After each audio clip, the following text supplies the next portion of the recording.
Sintayong juga meneteskan air mata ketika Garuda Muda akhirnya bangkit dan membungkam Australia di laga kedua. Di laga pamungkas kontra Yordania sendiri, perjuangan Sintayong memimpin anak asuhnya di Piala Asia U23 telah pecah.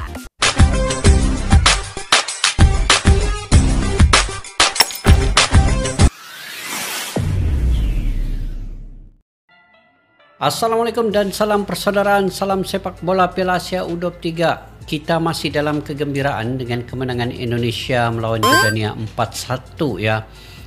Kemenangan yang cukup berharga, kemenangan yang membuatkan Qatar sebenarnya ketar-ketir juga dengan timnas Indonesia ini. Jadi mereka akan melakukan apa sahaja untuk mengalahkan Indonesia, termasuk menggunakan wasit yang sebelum ini sempat Indonesia ini dicurangi oleh wasit sebelum bangkit mengalahkan Australia dan juga bangkit mengalahkan Jordania 4-1. Jadi saya mau bercakap pun kan guys, hari ini tidak tahu apa yang saya ingin perkatakan, tetapi di beberapa video yang saya coba semak di sini ya, ada beberapa video yang saya tertarik juga di Garuda Space ya, merinding se-Asia. Sempat dicurangi Qatar, perjuangan timnas U23 diakui Jordania.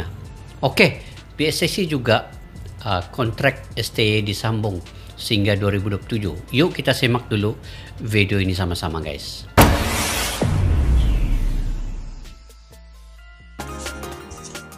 Akui Indonesia meningkat pesat, pelatih Yordania U23 kesulitan kembangkan permainan. Kejut mungkin pelatih Jordania ini. Sintayong di laga pamungkas grup A membuat pelatih timnas Yordania U23 Abdullah Abu Zema telah memprediksi pertandingan berjalan sangat sulit. Sebagaimana diketahui, kedua tim datang di laga kali ini dengan misi merebutkan tiket lolos ke perempat final Piala Asia U23 2024. Dua hasil buruk di laga sebelumnya membuat timnas Yordania U23 berada dalam posisi sulit. Kemenangan wajib diraih skuad asuhan Abdullah Abu Zema. Sementara Garuda Muda sejatinya hanya membutuhkan hasil imbang. Terlepas dari hasil laga yang baru saja terjadi, timnas Indonesia U23 mendapatkan sanjungan dari pelatih timnas Yordania U23 Abdullah Abu Zema. Garuda Muda disebut sebagai tim bagus sejak sebelum Piala Asia U23 bergulir. Meski berstatus debutan, skuad asuhan Sintayong telah menunjukkan permainan yang sejatinya layak lolos ke babak selanjutnya. Laga yang sulit melawan Indonesia. Indonesia adalah tim yang terorganisasi dan berkembang dengan baik. Sebelum turnamen saya mengatakan bahwa mereka adalah tim yang bagus dan mereka mengalahkan Australia. Saya nilai hasil itu benar-benar layak didapatkan Indonesia. Ujar Abu Zema ya dari situs resmi AFC. Menariknya, Abu Zema bukan tanpa strategi dan taktik, di mana di satu sisi ia memastikan akan mengurangi setiap kekurangan yang dimiliki oleh timnya. Sementara itu, Sintayong sendiri telah menunjukkan kualitasnya sebagai pelatih yang membawa timnas Indonesia berkembang dengan rataan pemain muda. Untuk itu, perjuangan di Piala Asia U23 kali ini membuktikan bahwa timnas Indonesia memiliki bibit-bibit muda bertalenta yang bakal menjadi andalan di masa depan. Tapi kali ini guys memang puas hati lah kan, memang puas hati dapat mengalahkan Australia, kemudian mengalahkan Jordania dengan begitu besar sekali ya, banjir gol 4-1. Dan pada mulanya ketika Indonesia kalah kepada Qatar mungkin ada sedikit kerisauan ya. Tetapi tidaklah risau besar, sebab kalah pun Indonesia oleh Qatar itu sebab dicurangi oleh wasit. Jadi Indonesia buktikan dengan tanpa bantuan wasit pun mereka tetap menang melawan Australia dan juga Jordania. Itu yang Sintayong diperpanjangkan kontraknya nih guys. Kita semak lagi.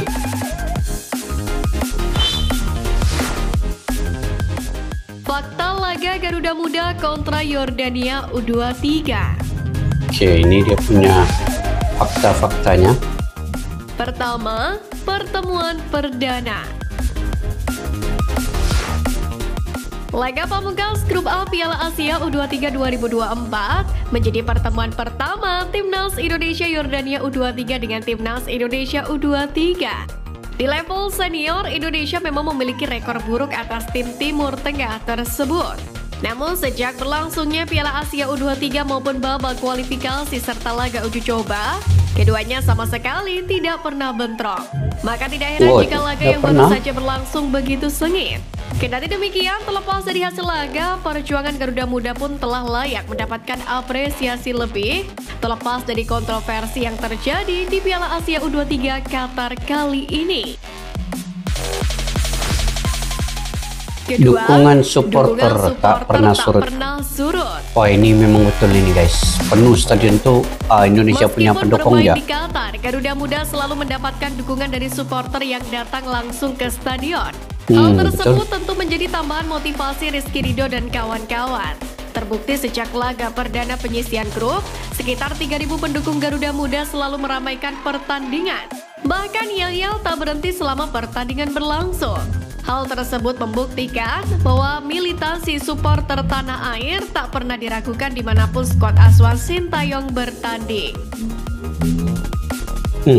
Ini memanglah kalau supporter Indonesia. Ketiga, ini gila, Magis penuh. Abdullah bin Khalifa. Magis Stadion Abdullah bin Khalifa. Sintayong selalu menang bersama timnas Indonesia saat bertanding di Stadion Abdullah bin Khalifa. Di Piala Asia 2023, pelatih berusia 53 tahun ini membawa timnas Indonesia menang 1-0, yakni atas Vietnam. Sementara melawan Australia di Piala Asia U23 2024, Sintayong juga mengantarkan timnas U23 menang 1-0 atas Australia. Kendati demikian, hasil laga kontra Yordania U23 membuktikan bahwa Stadion Abdullah bin Khalifa telah menjadi memori indah tersendiri bagi perjuangan skuad Asuhan Sintayong. Sejarah tersendiri guys.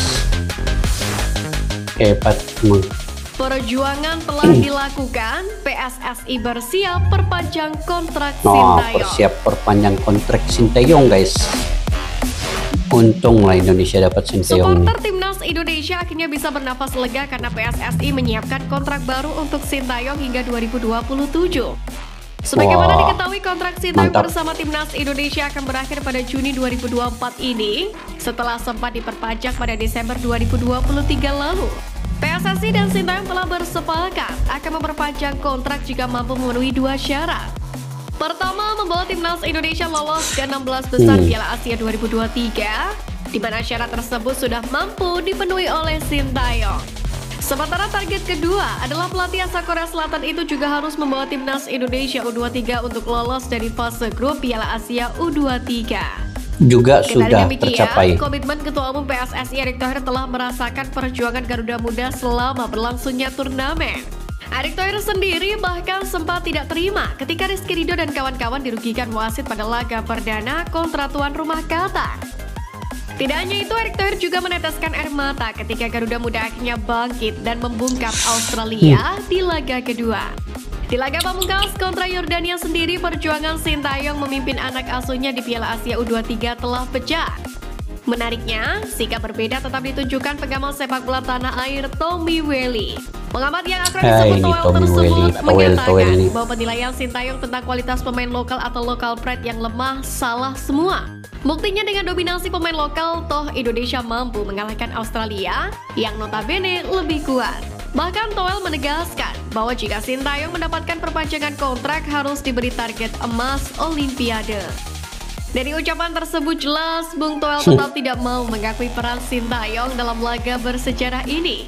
Dia hanya menunjukkan bahwa para pemain lokal tersebut tidak seperti apa yang Sintayong katakan selama ini.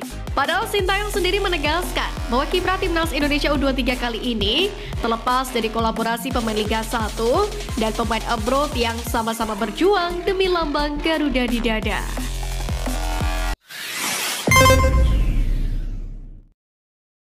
Oke guys, punyalah banyak jasa Sintayong itu terhadap perkembangan sepak bola Indonesia, juga tidak diiktiraf oleh Bung Towelnya.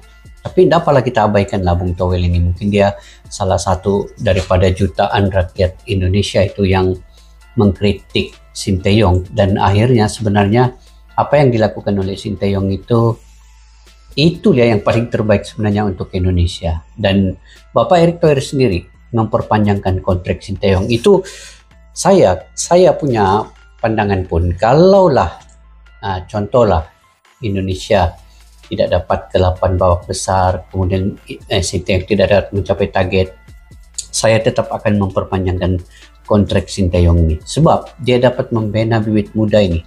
Mungkin 5 tahun akan datang barulah akan ada piala-piala yang besar yang akan dijuarai oleh timnas Indonesia. Jadi bukan senang dan memerlukan masa yang terlalu instan untuk Sinteyong ini membolot semua piala yang ada di Asia, di AFF kah, di Piala Asia kah, di Sukan SEA Games kah. Bukan dalam masa yang singkat. Dia ada prosesnya, dia ada step by step. Jadi apa yang dilakukan Sinteyong ini pun kira sudah cukup terbaik ya. Semua timnas di kelompok umur U20, U23 dan senior itu lolos ke Piala Asia. Itu hasil dari sentuhan Sinteyong. Dan kali ini lolos lagi ke peringkat 8 babak besar ataupun quarter final. Ini merupakan sejarah. Dan mengalahkan Jordania yang rankingnya lebih tinggi itu juga satu sejarah lagi. Di timnas senior pula mengalahkan Vietnam 3 kali beruntun juga merupakan sejarah. Jadi banyak sejarah sebenarnya yang telah dilakukan oleh Sinteyong. Cuma beberapa orang yang tidak melihat dengan jelas, tidak melihat secara jauh, tidak berpandangan positif, itu yang terlampau mengkritik negatif. Jadi kalau saya akan tetap inginkan Sinteyong berada di Indonesia ini, sebab saya yakin dia akan lebih berkembang sepak bolanya. Akan ada perkembangan dari segi pemain keturunan dan pemain-pemain lokal juga akan meningkat. Dan beberapa pemain lokal akan pergi ke abroad. Itu juga menjadi pengalaman untuk mereka. Oke guys, mungkin sampai situ saja. Tahniah sekali lagi untuk timnas Indonesia. Selamat untuk timnas Indonesia masuk ke 8 babak besar. Kita doakan pula yang terbaik juga lagi untuk perlawanan yang seterusnya selepas ini.